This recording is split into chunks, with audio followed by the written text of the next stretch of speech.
Hello and welcome to episode 123 of the Edufuturists podcast. Thank you for joining us, and we've got a very special guest tonight. We're delighted to be joined today by Paul Dix. Paul is an award-winning behaviour specialist who has helped schools all over the world transform their behaviour policies. Yeah, Paul is the author of the book When the Adults Change, Everything Changes, and leads the very popular Ban the Booths campaign, which I'm sure we'll get into tonight. Yeah, this weekend, Paul starts a new venture. His new radio station for teachers, Teacher Hug Radio, launches at teacherhugradio.co.uk. Yeah, let's jump into it, Paul.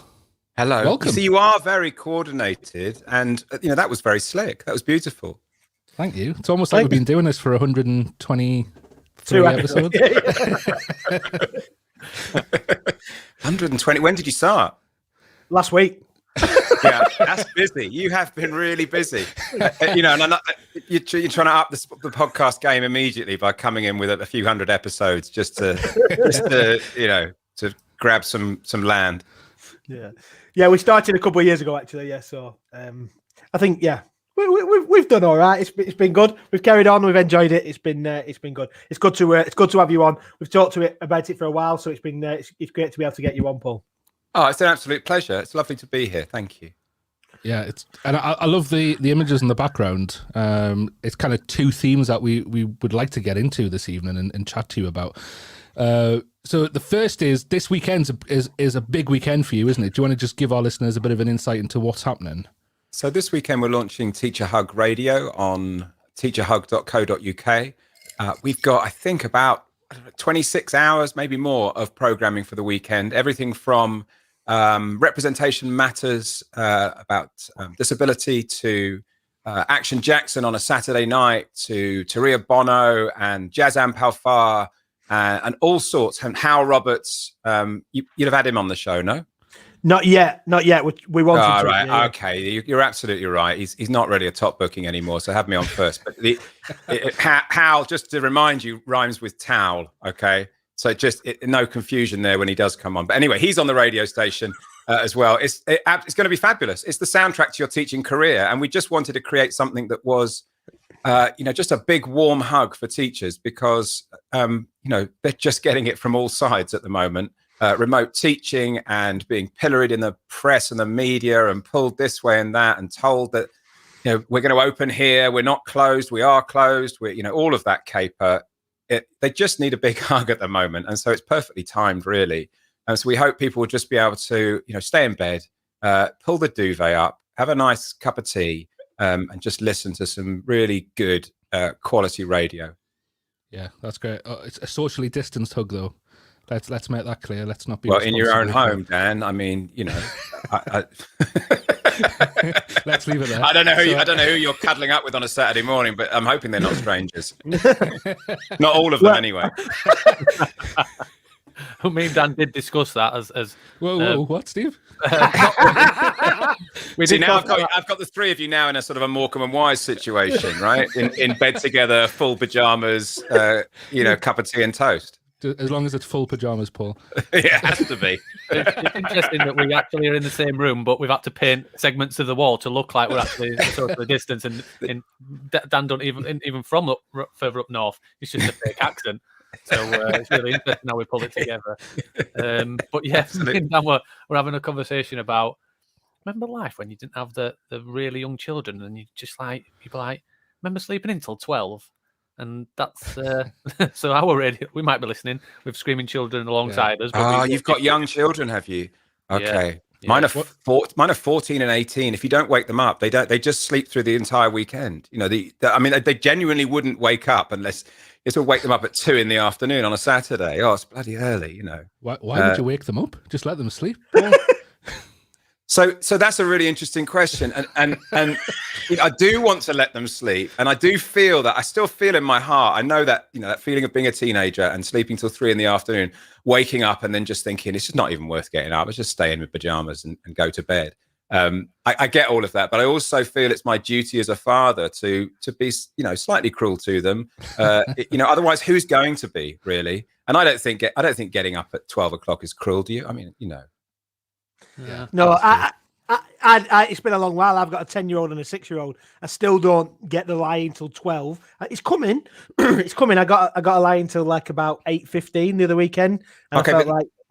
But Ben, I hate to break it to you, right? But by the time you get to the point where you can have a lie-in, you're so old that you wake yourself up at 6 a.m. just to check you're still alive, right? You don't want to sleep that much because you haven't got much time left. So you're up at 6 anyway. That's the problem. Oh yeah, and then I read a book that says I've got to be in the Teacher 5 a.m. club anyway, so I've got to get up. Yeah, definitely. I've never made the Teacher 5 a.m. I can't even imagine. I don't want to communicate with anybody at that time in the morning. No. Yeah, so we're excited about Teacher Hug Radio. I think, and we're looking forward actually to being part of what you're trying to do as well, and some great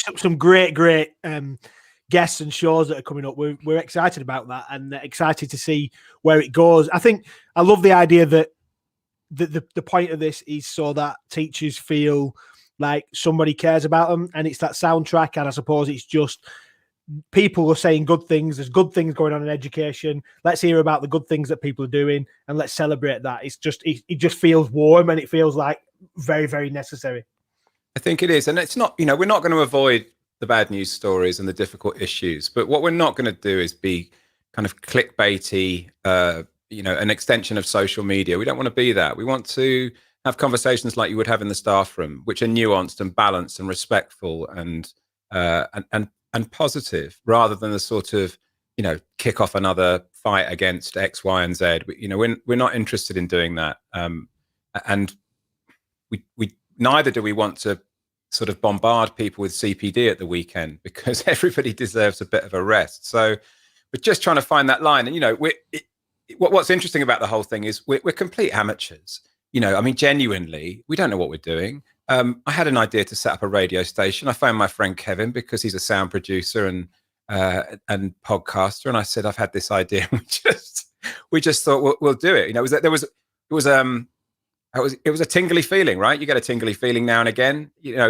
I still get them at my age, and it was just one of those. We have to do this. We just have to do it. It makes sense all the way through. And what we're trying to do is build up an audience so that we broadcast every weekend. So we've got a launch weekend this weekend, 30th, 31st of January. Then we're taking a week's break in case there are any technical difficulties we have to clear up. And then we're every weekend from the Valentine's weekend. But our plan is very quickly to go to midweek, evenings midweek. Then we're going to extend into the school day, and we're going to be doing and producing some free programming for children, whether they're home learning or learning in a classroom. We're going to use the daytime space to broadcast audio learning, because we think that screens are all very well and good. We love screens, but actually, aren't people a bit fed up with the whole staring at a screen business? And wouldn't everybody like a bit of a break from screen learning and to do some audio learning? So there's lots and lots of expansion ideas. What we're concentrating on at the moment is really high quality sound, good quality content, and let's just build an audience and give them the radio station. The radio station is for teachers. It's for the people listening, and we want them to feel that it's their radio station. And once we get to that point, we will have done what we set out to do. And you have had quite a big drive to get teachers involved and to come up with content as well, haven't you? So if teachers out there do want to contribute, how do they go about doing that? So they just go to www.teacherhug.co.uk. There are forms there if you fancy contributing or presenting or being involved in an innovation of a new show. So what people don't see is behind the scenes, we've got 15 shows in the pipeline that are being made just for Teacher Hug Radio. So you've got all the content that's going to be there this weekend, but then it's going to constantly expand. So we're really interested in innovative ideas, niche ideas. You might be someone who thinks they can contribute maybe once a month or once every 2 weeks and join one of our teams. Most of our presenter teams have 4 or 5 people in them. So nothing is too onerous. We don't want this to be hard on teachers' time. Teachers are already busy and need to very carefully, save their time and their free time. So once a month you might contribute, and that seems like that's balanced for most people. They can manage that. It seems like it seems like a very different direction to kind of what a lot of our listeners will know you for. So are you still involved with the behavioural side of things as well? Is that still on the radar? I am. It's my day job. Absolutely, yeah. You know, Teacher Hug was a mad idea. Let's just do the radio station, and so yeah, I'm trying to manage. I try to manage the radio station alongside doing the book, doing the writing. There's a new book coming out 31st of March this year called After the Adults Change, which is one in the background. So I'm writing. I'm working with schools. I'm working with head teachers. You know, all sorts, all from this strange little corner of my house. Yeah, I guess. Are you? There's a bandwagon at the minute, isn't there, where a lot of authors out there are jumping onto the online learning. Have you got any persuasion to jump onto online behaviour policies or anything like that? So no, none whatsoever. I'm saying it because me and Steve were talking. Me and Steve were talking just before about. I don't know if you. It was quite anecdotal, but there's a few tweets being going around Twitter, and I heard from my partner. Tweets on Twitter. That's unusual. That's where they tend to be. Yeah. And my partner, she's a teacher, and she's got friends who've heard similar things of. Where's this going? That sounds terrible. What are you going to reveal now? I really built this up. Online. Yeah. Google Meet or Google Team detentions after school. Okay. Surely that can't be happening. Surely nobody sat there and thought that up. Surely. Yeah. It's not only absolutely it's happening, and there are schools that demand full school uniform as well. When you're sat in front of the computer, and it's just it's a translation of an authoritarian regime on the online world, and it's patently ridiculous, which is why I enjoy it, because hopefully when people running that kind of regime go back to school, they might just be a bit more human about how they teach, and maybe a little bit more relational in their practice. And what's interesting about online learning is you can't be authoritarian, right? Because you're in someone's home, you're in their bedroom, you're looking at them and talking at them quite intently. So, you can't have that sort of, I'm standing meters away from you, sort of puffed up at the end of the class. You can't be that authoritarian online. At least. Well, maybe maybe someone's writing a book about it right now. Who knows? But it does. There are benefits about online learning and the relationships that will have grown, not just between teachers and their learners, but also with families as well. Yeah, I think it's really interesting when you talk about that authoritarian, compliant methodology. And I know that one of the big things in terms of your ideas around behavior is it's not about the authority figure and being able to being the loudest voice and the shouty one who tells people what to do and roars and compliance and all that kind of stuff. I wonder if you could talk to us about your thoughts around this. What I know that's a really broad conversation when I say, can you tell us what your thoughts are around behavior? But you could probably predict my response, Ben. I mean, it's fairly well known that I'm not a big fan of authoritarian regimes, and what did I have today? Children have to carry their coat over their left arm, and it must be the left arm, and it's checked. So when you're walking around school, coat over the left arm is an absolute no-no, punishable by instant death, I think. But there's I've spent a whole teaching career and a whole writing career, and everything I do is about relational practice. So I don't want to attack the people that still think it should be like the early 1980s and board rubbers and authoritarianism and teachers' knowledge in the cupboard and all that. I mean, I'd like just to tempt them over to away from the dark side and come into the light. I don't want to attack them. I want to show them some different practice and show them what happens when people change and systems change, rather than expecting the child to change. And that idea that child should change despite their circumstances, despite where they come from, despite where they slept last night, that child should change before I change. It's just out the window. It's just old news. It's that Arctic Monkeys song, isn't it? The vampire thing. these people are vampires and all their stories are stale. I'm just bored of hearing about that kind of nonsense because the evidence doesn't bear it out. And the evidence is with relational practice.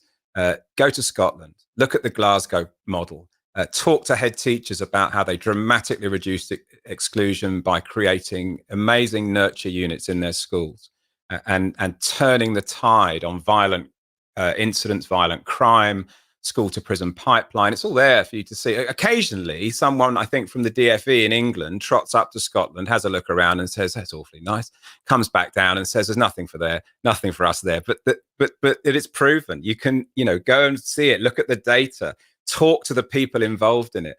It's not just a success story for the UK, it's a worldwide success story because Scottish school system is trauma-informed from the get-go.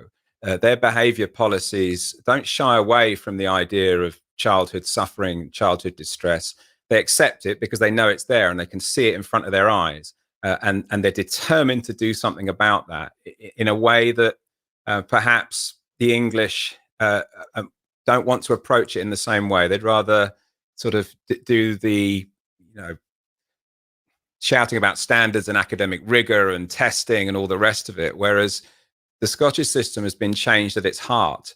And what you'll see is that developing and growing stronger and stronger because it works, quite simply. And they've stopped arguing about whether, authoritarian regimes work or they don't. They've seen it. They had, the country was awash with Lee Cantor and assertive discipline. Nothing wrong with that for its time, right? Because it took us away from grabbing kids and smacking them physically.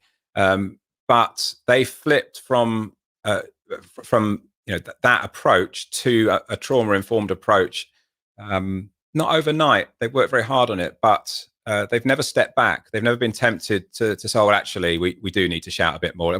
We need some booths. We'll get the booth company in up north, and the booth company is quite near you. There are people who sell booths. You've got me. I got myself onto that already. I'm on a ramble. So they're not going to do it. They're not going to start regressing because they've looked at the evidence and they're pushing forward. What's interesting in Scotland is when you mention educational psychologists in Scotland, people respond with respect and with, and giving them their place within the system. When you say educational psychologists in England, they say, "Oh, I haven't seen one in 20 years. I didn't even know they're still around." And then, well, they can't help us. They don't teach in classrooms. The sort of dismissive approach to it. It's much more respectful of everyone that can help children and everyone that can help schools in Scotland. And I like it a lot. I'd like more people to go and look at what they're doing and bring some of it back. Well, why do you think it is that we find a lot of schools in England that are reluctant? Do you think to try that the Scottish model that you were talking about there? Is it because is it easy? Like, I'm just thinking, as a teacher myself, is it easy just to put the child in the booth for the day and say, right, hope you've learnt your lesson, back into classes the next day, than actually sit down and have that restorative conversation with them? Feels like you're doing something, punishment. Feels like you're doing something, you've dealt with it, it's done and dusted, move on. But life isn't like that, and behavior doesn't change like that. You don't change adult behavior by punishing it until they sort of have some miracle road to Damascus experience. And the truth about the whole thing is it's not restorative versus booths, right? You're a teacher. There's a hell of a lot of things in between that. And so what's interesting is, pigeonholing people. He's all about restorative. He's never punished a child in his life. What nonsense. For some children, keeping them behind for 5 minutes, 10 minutes at break time works. The best restorative school in the country still uses detentions. Consequences are about fitting the consequence to the child, to the situation, to the context, rather than having blanket approaches to it. So where I differ from some people is I won't do the tariffs and the flow charts. And if you don't do that, this happens next. I work in circles with kids and we encourage teachers to coach behavior and teach behavior, not because we're soft, not because we want the child to get away with it, but because sometimes a consequence is right. Sometimes a natural consequence is right. Clear it up, mend it. sometimes a conversation is right, a restorative conversation, because trust has been broken between the student and the teacher. So the key here to proportionate consequences is to make sure that you're applying the right consequence to the right moment. You all know this, right? You know that with some learners, you can keep them behind for a couple of minutes at the end of the lesson and it's fine, it's done, right? It doesn't need any more than that.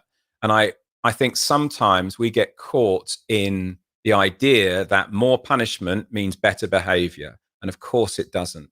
And sometimes the quiet word, the small pep talk, the 5 minutes can be just as effective as, you know, you're in detention for 2 hours next Tuesday. I once had a kind of a lively debate with a head teacher who was thinking of getting me to work with his staff. He didn't. He was trying to suss me out, and I said to him, "What's your system now for consequences?" And he says, "Well, we've got detentions on every weekday: Monday, Tuesday, Wednesday, Thursday, Friday night.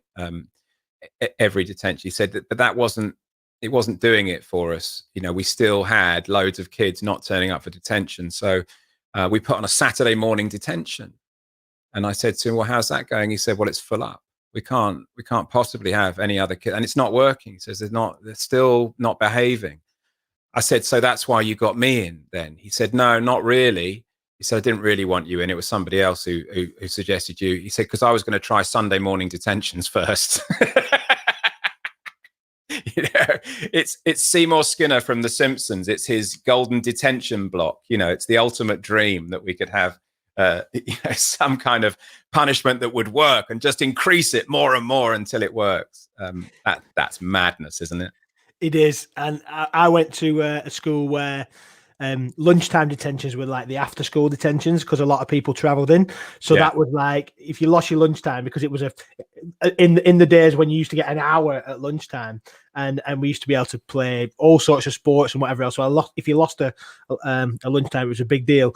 But then it went up in tiers to, there was a Thursday detention. It wasn't called a Thursday detention. It got called a Thursday. If you got a Thursday, you were like well bad. Yeah. And I remember being really proud of myself for getting a few Thursdays. But then, and these were like they did have a Saturday morning detention at the school I went to, and that's I don't know anybody who ever got one, but apparently that was like, if you've killed somebody, you get a Saturday morning detention. But yeah, it's I imagine. It was really interesting, and we've talked about things like you talked about carrying the court on the left arm, but like walking on the left and carrying your books in front of you, and make sure you're lined up inappropriately, and that you've got everybody's eyes are facing the same way, and all those things that need to be the case. And somehow, like even controlling how people sit at lunchtime and what they can talk about and who can go in which way and which door and all those kind of things. It just feels like almost, it just feels a little bit broken.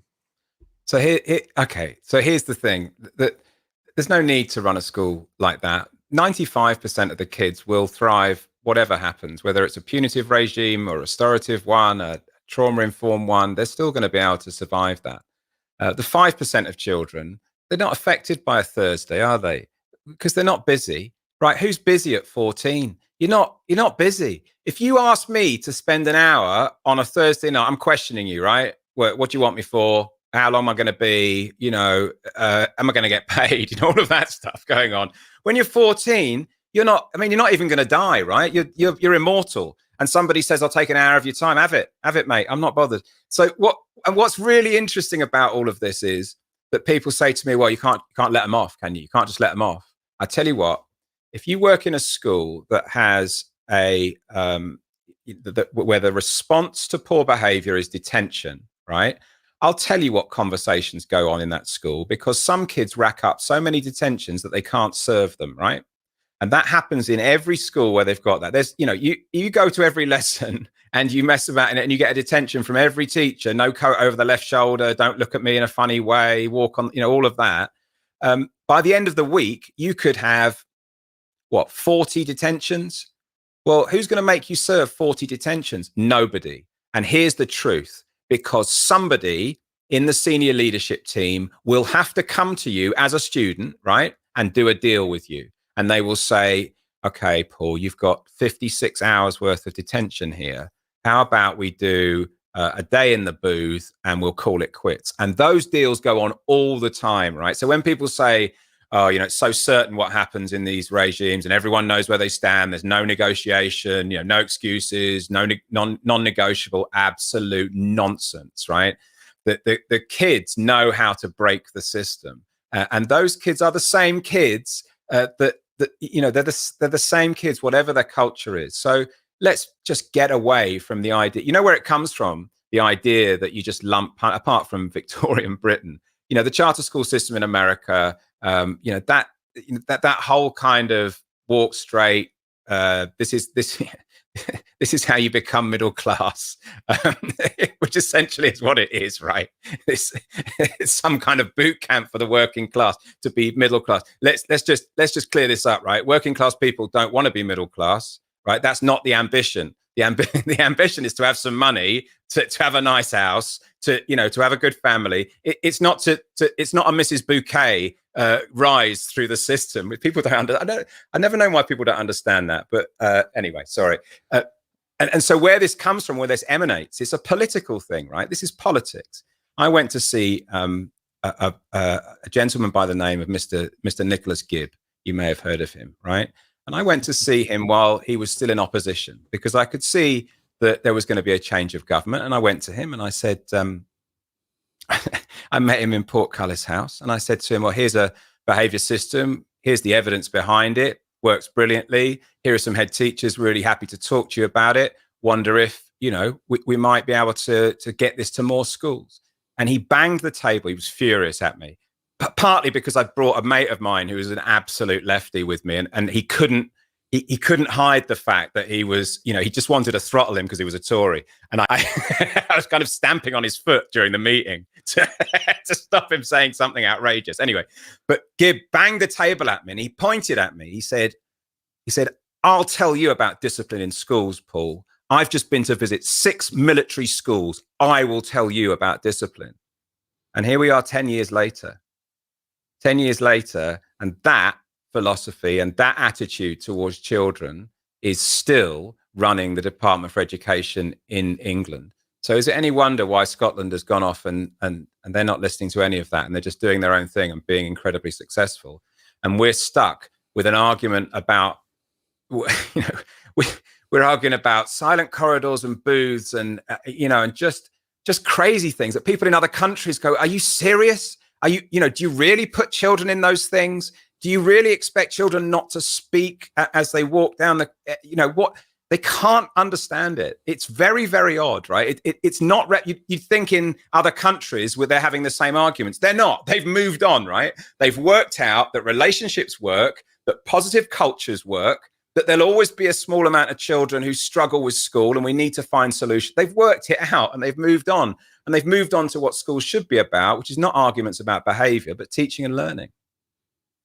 Yeah, it's just really interesting how the narrative at the moment from our government is children must be back in school because of their well-being and mental health. And then you put that alongside with the fact that everything that you've just said. They care so much, right? They care so much.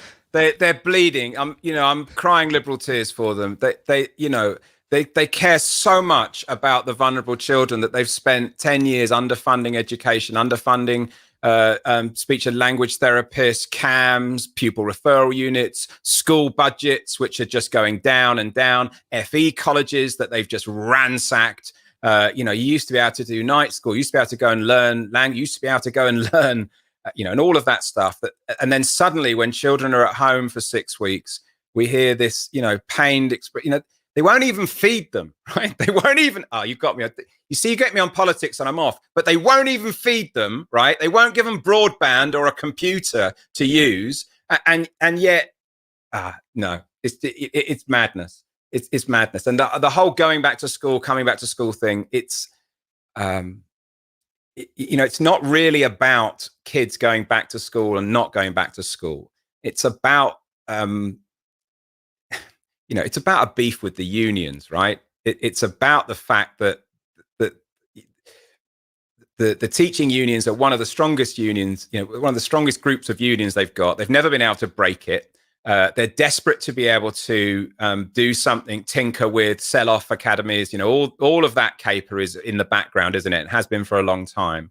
And if they can find a way to break the blob, as Mr. Gove would have said, then they'll find any way to do that. So I don't trust their decision making, because I don't think it's purely based on keeping children safe. If they really wanted to keep children safe, they wouldn't have defunded education for the last 10 years. A little bit of politics. Yeah. I work at an FE college that is I wouldn't say we're perfect, but at it. But we use restorative practice and on all of those things. And I think we have some really interesting learners that come from different, massive different contexts in regards to deprivation. And I watched a video. I think it was 2016. And I don't know if anybody's seen the video where it kind of walks through a whole process of a 16-year-old coming to college. And it talks about the journey they have, that they've woken up and got changed in the dark. They've slept under, sometimes they've been on a surfer. They've slept in a mattress on the floor. There's no lights. There's all of those different avenues, and they've had no bus fare, so they've walked. And the mum and dad are working many different jobs, so they're out the house and not had any breakfast. Walking brother and sister to school, then walking, getting there, turning up 5 minutes late, and somebody's telling them, well, that's not good enough because you're 5 minutes late. And also, where's your pen? Mm-hmm. And I watched that, and we kind of shared that across the college in terms of what the approach should be. And this thing, if you turn up more than 10 minutes late, we used to have a rule: turn up more than 10 minutes late, you don't come in. And it really kind of changed our whole approach to that and the conversations. And I really like what he said, that it's not about always losing as a teacher, always thinking that the students are going to be, well, you can't do anything about them because they're going to win because they've got the control. But it isn't about that. It's about positive regard, building relationships, understanding the learners, and then applying, like I say, appropriate mechanisms to ensure that their focus is on learning where possible. So yeah, I'm really interested in that, and I think that it's that thing that we think we're going to lose as a teacher if we lose that mechanism of dictatorship and stand at the front and telling them. I'm not sure really. It's not really a question. It was just more of a musing in terms of where I'm at. So I think is it culture? Is it a win? Is it fear? I don't know. But how do we solve it? How do you've written a book on it? I've written a few. I'm not here to pitch books, but I have written a few. It's Nobody read the other ones. So we know what the issue is. What are the next steps to actually change it? How do we collectively then think? How do we change it so that it's not about punishment? It's actually about positive regard, building relationships, and a focus on learning. We keep making the arguments. We keep showing the examples. We keep showing the evidence. We talk to children about their experiences in school. We listen to parents who would actually like a more relational approach. When you hear about independent schools, they sell themselves on happy children. They don't sell themselves on you'll get the best exam results, or they say we're a happy school and we'll look after your child, we'll make them safe. There's a different approach, isn't there? And what's interesting about it is you can listen to arguments raging on Twitter, but they're not representative of the profession at all. When the adults change, everything changes. It's sold 100,000 copies, and there aren't many teachers that haven't either heard of it or used it within the classroom. I don't think when they talk about Scottish schools, they talk about when the adults change, and they talk about trauma-informed practice, and they talk about nurture provision. And those are the three things that are driving it. It is changing.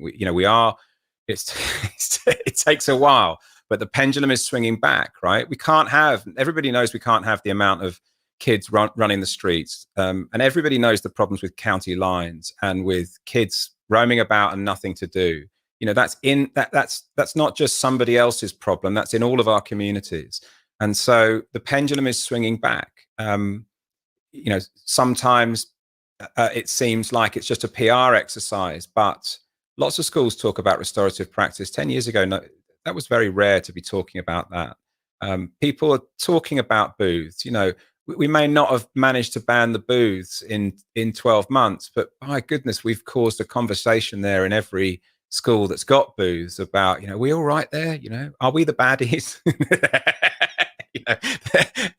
Just questioning. And I think that's what education is about. It's about that debate, but education doesn't change very quickly. It's a big ship to turn around. And maybe we need a bit of a change of personalities in the Department for Education. Wouldn't that be refreshing? But despite all of that, teachers, and the heart of the teacher is relational. That nobody joins the profession thinking, I'm really going to enjoy the clipboard and putting kids in detention. That's going to be the highlight of my career. Nobody wants that. So when they find it expressed in a book how they genuinely do want to teach, that's they come to that and they flood to it. So I would just counsel not the government's favorite schools are very well advertised. They're given lots of time and space by people in power, but they're not representative of the profession.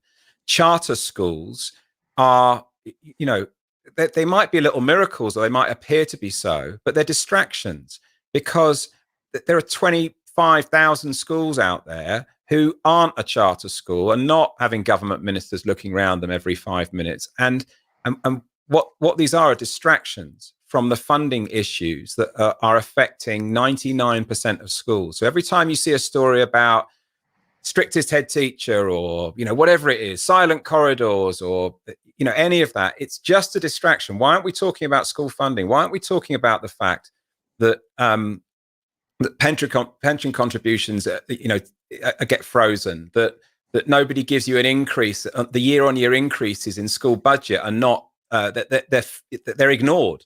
So staffing costs that rise are just ignored. Pay incentives for teachers are just put back onto trusts and onto schools and onto local authorities. So the dwindling school budgets are causing real problems in schools. But yet, on the front page of a national newspaper is some ridiculous story about a kid who doesn't want to wear black jogging bottoms with school logos on. And that's what we're talking about. We shouldn't be distracted from the real issue here, which is, the reduction of funding, reduction of staff in schools, and the constant chewing away at the education budget. Yeah, and I think in that as well, when you're talking about the cutting of staffing, it does tend to be support staff that get hit the first, isn't it? So the people that are working to work with vulnerable students, or what we would once have called pastoral staff, and that word pastoral you're not allowed to use anymore because it's a bit too wet and warm and fuzzy and nice.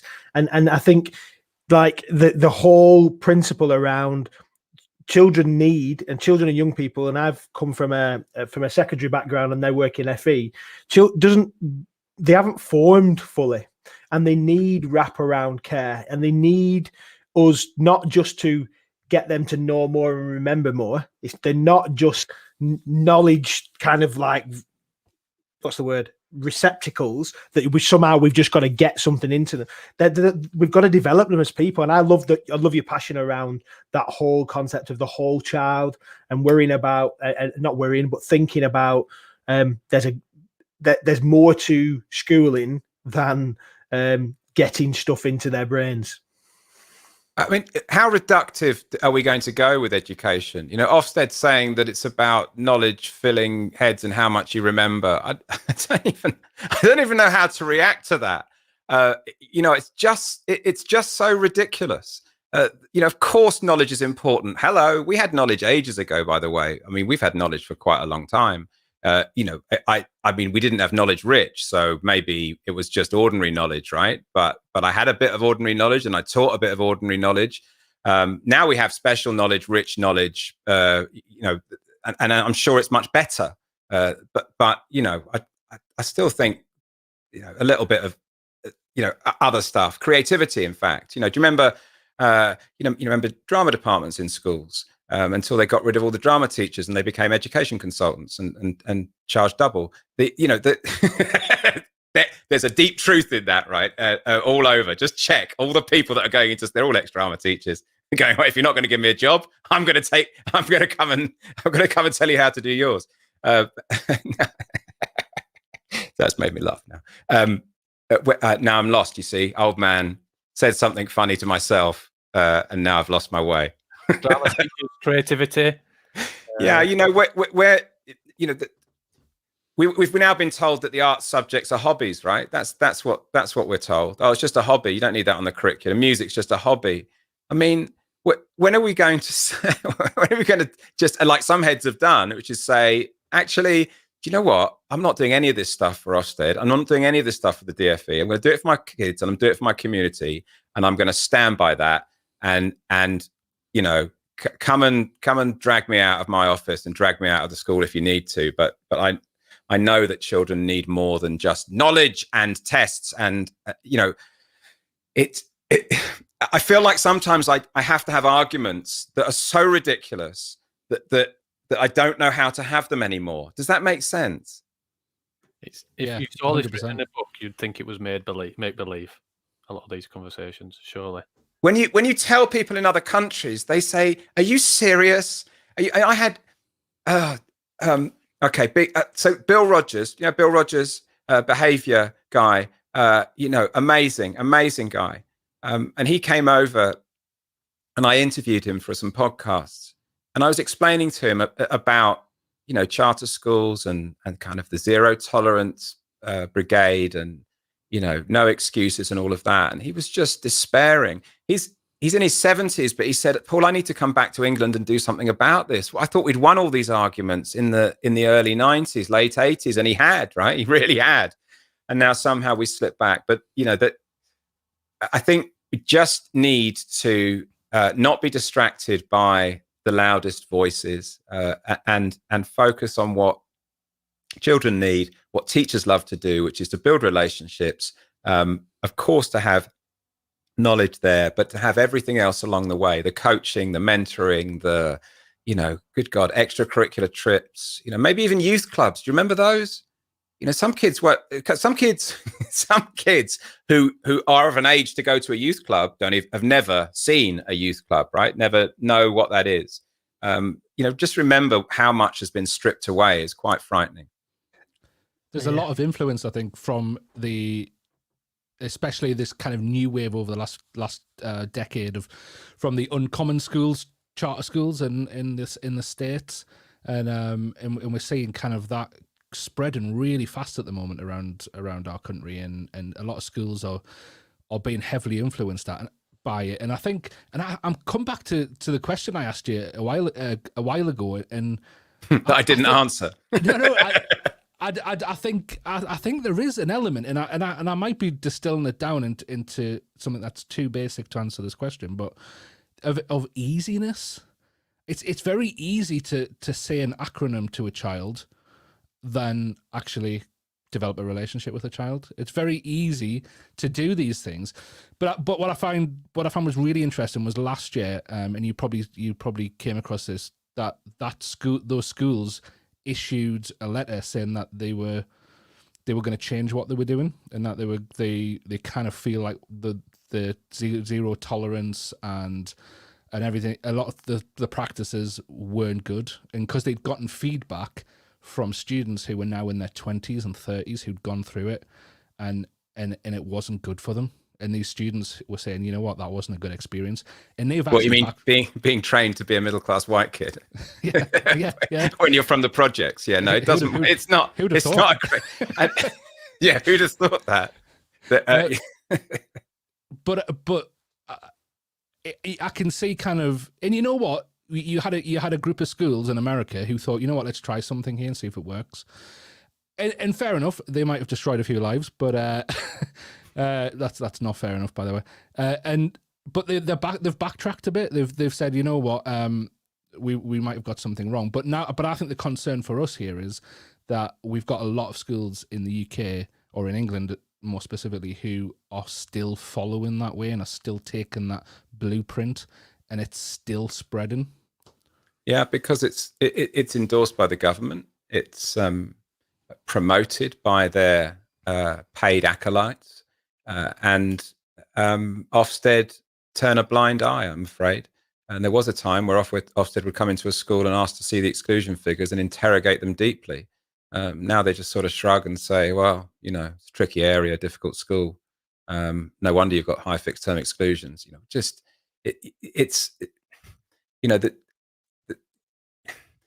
You need something that's more positive being driven from the center. Otherwise, some people end up following ideas that they haven't interrogated thoroughly enough. Nothing wrong with uncommon schools. I'm really not keen on,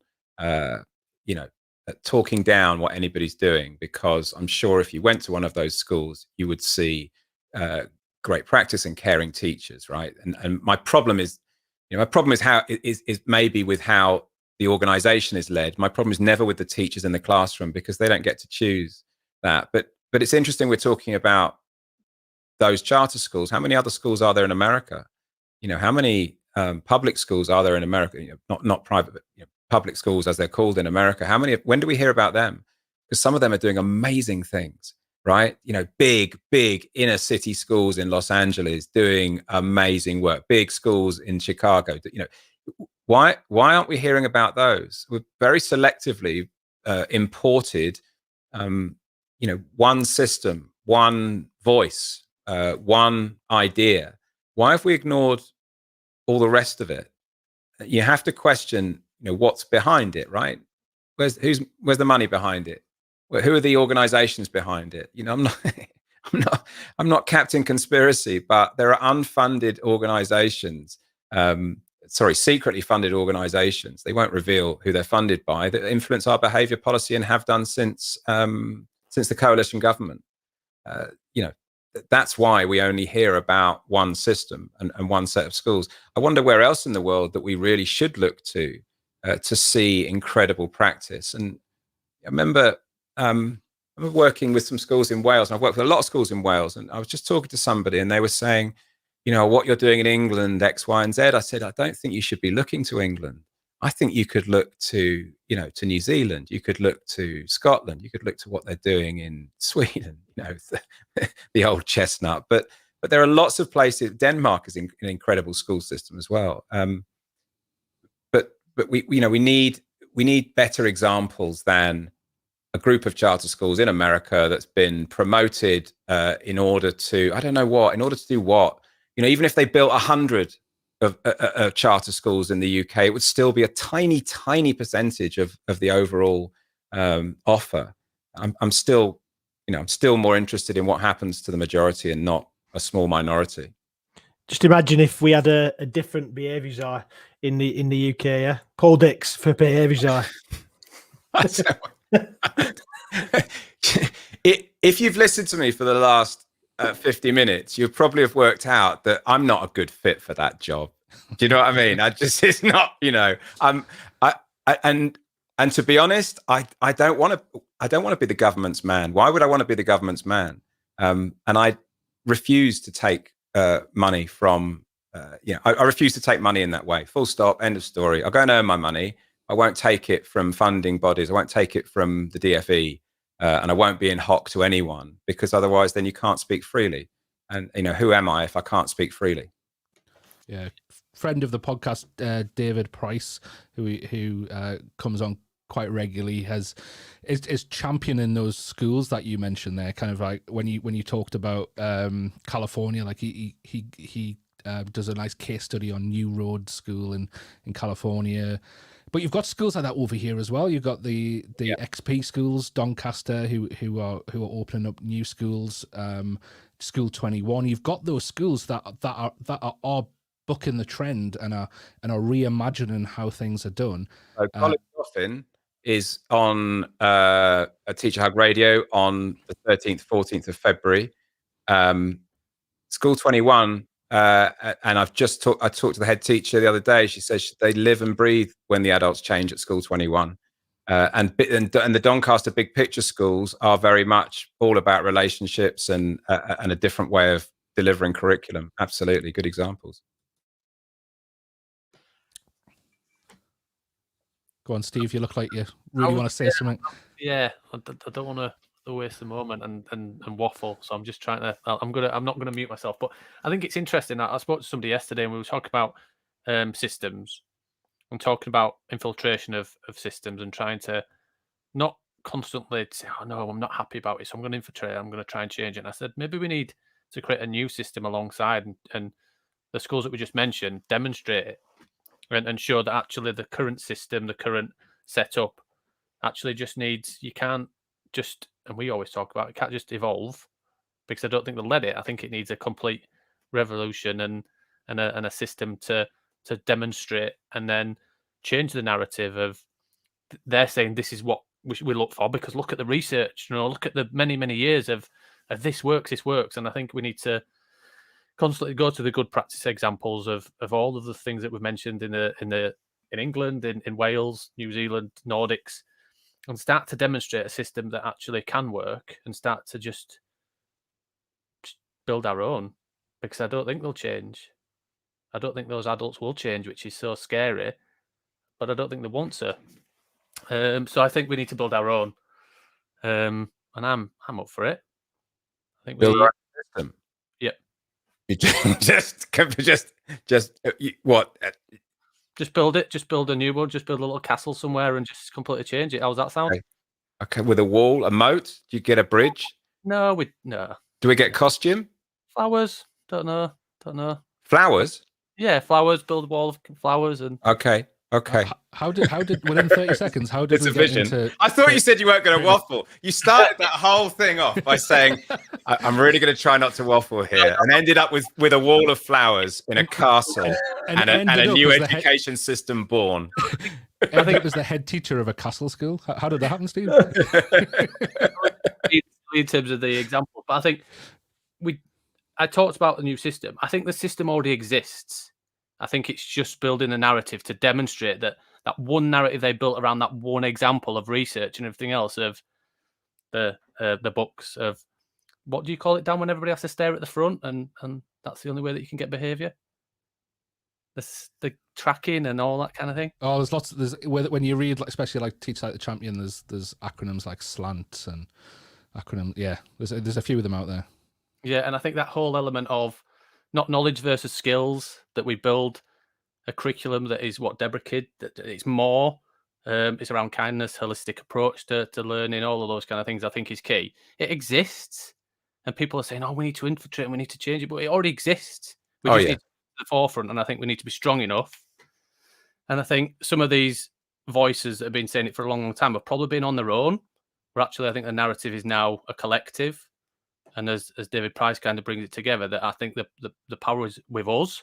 And I think to collectively then just be strength and just constantly bombard and go against the narrative that already exists. I said I wasn't going to waffle, and I've just probably waffled for about 15 minutes. I just talked. You've done really well there. That was quite long.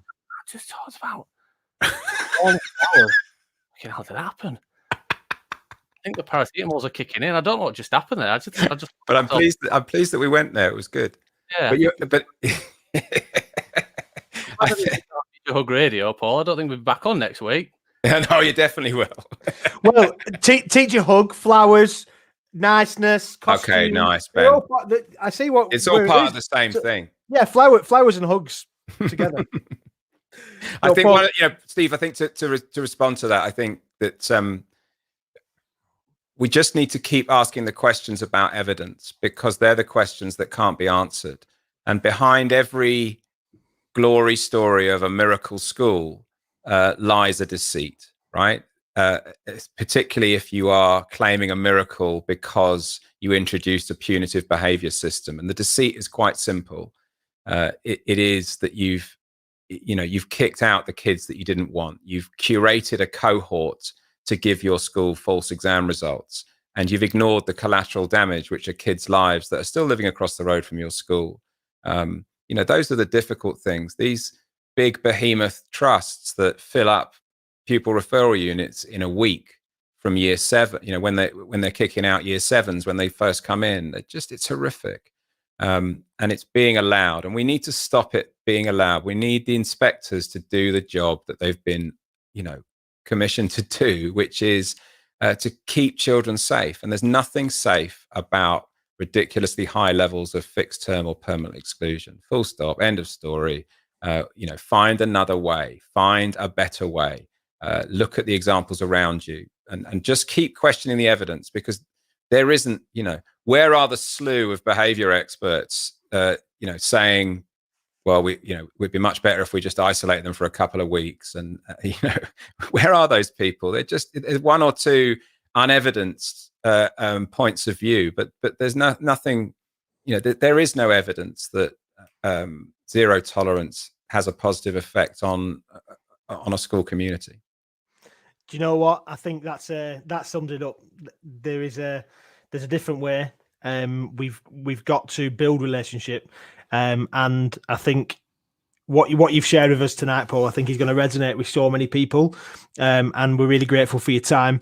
And we're really grateful for you asking us to be involved in the new project, Teacher Hug Radio. Don't forget, everybody who's listening, www.teacherhug.co.uk.